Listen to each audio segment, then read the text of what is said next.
Aadhaar forms for enrollment and updation. Aadhaar యొక్క ముఖ్య ఉద్దేశం ప్రతి భారతీయుడికి ఒక యూనిఫామ్ ఐడెంటిటీని ఏర్పాటు చేయడం. ఆధార్ ఒకటి చాలు మన అడ్రస్, డేట్ ఆఫ్ బర్త్ కొరకు. మన దేశంలో సెప్టెంబర్ 23 నాటికి 138,8,00,000 ఆధార్ కార్డ్స్ ఇష్యూ చేయడం జరిగింది. ఇంతటి ముఖ్యమైన ఐడెంటిటీ కార్డు గురించి తరచూ కొన్ని మార్పులు చేయవలసిన అవసరాలు ఉంటాయి. వాటి గురించి రీసెంట్గా UIDAI రిలీజ్ చేసిన కొత్త తరహా ఫామ్స్ గురించి తెలుసుకుందాం. నమస్తే, I'm Sheikh Fakruddin, certified financial planner. Welcome to self mastery channel health and wealth. The unique identification authority of India UIDAI ఇటీవల ఒక నోటిఫికేషన్ జారీ చేసి Aadhaar card enrollment and updation కొరకు కొత్త ఫామ్స్ ఇష్యూ చేసింది. ఒక్కొక్క రిక్వెస్ట్ కొరకు ఒక్కో రకమైన ఫామ్ ఇష్యూ చేసింది. అది అందరూ పౌరులు ఇంక్లూడింగ్ NRIs కూడా అప్లికబుల్ అవుతుంది.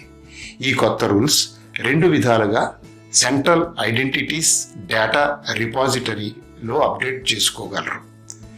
ఎన్రోల్మెంట్ సెంటర్కు విజిట్ చేసి లేదా వెబ్సైట్, మొబైల్ అప్లికేషన్ ద్వారా అప్డేట్ చేసుకోగలగాలి. ఈ సందర్భంగా 9 రకాల ఫామ్స్ విడుదల చేసింది. ఏ ఫామ్ ఎందుకు వాడాలి అనేది ఇప్పుడు క్లుప్తంగా వివరిస్తాను. ఫామ్ 1. ఈ ఫామ్ దేశీయ అడ్రస్ ప్రూఫ్ ఉన్న 18 సంవత్సరాలు నిండిన రెసిడెంట్స్ అండ్ NRIs కొరకు వాడవాలను. అదే ఫామ్ డేటా అప్డేట్ కొరకు కూడా ఉపయోగపడుతుంది. ఎవరికైతే ఏజ్ డాక్యుమెంటరీ ప్రూఫ్ లేకపోతే year of declaration, approximate birth print చేయబడుతుంది. ఎవరైనా ఫుల్ డేట్ ఆఫ్ బర్త్ కావాలి అనుకుంటే ప్రూఫ్ ఆఫ్ బర్త్ ప్రొవైడ్ చేయాలి. అది కుదరకపోతే confirmation by the head of the family is acceptable. అయితే head of the family Aadhaar ఇవ్వాలి. నాన్ డొమెస్టిక్ మొబైల్కు SMS వెళ్ళదు కాబట్టి NRIsకు తప్పనిసరిగా ఈమెయిల్ ID ప్రొవైడ్ చేయాలి.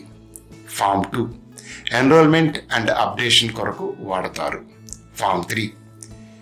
5 సంవత్సరాల నుంచి 18 సంవత్సరాల పిల్లల ఎన్రోల్మెంట్ కొరకు ఎవరికైతే ఇండియన్ అడ్రస్ ప్రూఫ్ ఉంటుందో వారి కోసం ఈ ఫామ్ వాడతారు. ఫామ్ 4. NRI చిల్డ్రన్, వారి ప్రూఫ్ దేశానికి వెలుపల ఉన్నవారికి ఇది వాడతారు. Form 5. Resident and NRIs kids with Indian address age below 5 yearsకి ఇది వాడతారు. ఫామ్ 6. NRI పిల్లలకు ఎవరి address proof outside India ఉంటుందో వారి కోసం వాడతారు. ఫామ్ 7. 18 సంవత్సరాలు దాటిన foreign resident enrollment and updation కోసం ఈ ఫామ్ వాడాలి. Foreign passport details, OCI card, long term valid Indian visa జత చేయాలి. ఫామ్ 8. 18 years లోపు ఫారిన్ నేషనల్ కోసం ఉపయోగిస్తారు. ఫామ్ 9.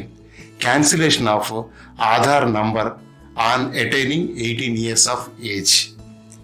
ఇక మీదట ఈ 9 రకాల ఫామ్స్ వారి వారి అవసరాలకు తగిన విధంగా సెలెక్ట్ చేసుకొని సబ్మిట్ చేయాల్సి ఉంటుంది. తరచూ తలెత్తే ఆధార్కు సంబంధించి వేరే ప్రాబ్లమ్స్ ఏ రకంగా కరెక్ట్ చేయాలి అనే విషయాలను ఇప్పుడు తెలుసుకుందాం. మొబైల్ నంబర్ మార్పు కోసం తప్పనిసరిగా ఆధార్ సెంటర్కు వెళ్ళాలి. ఎందుకంటే బయోమెట్రిక్స్ ఆథెంటికేషన్ అవసరం కనుక. ఆధార్ డేటా ప్రతి 10 సంవత్సరాలకు తప్పనిసరిగా అప్డేట్ చేయవలసిన అవసరం లేకపోయినా లేటెస్ట్ బయోమెట్రిక్ ఇస్తూ ఉంటే అన్ని రకాలుగా మంచిది. ఈ వీడియో నచ్చినట్టయితే లైక్ చేయండి. మరింత మందికి చేరే అవకాశం ఉంటుంది.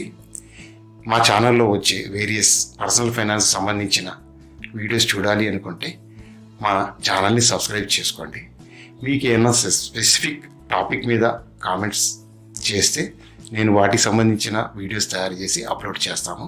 మీకు ఉపయోగపడే విధంగా ఉంటాయి. Thank you for watching this video. జై హింద్, జై భారత్.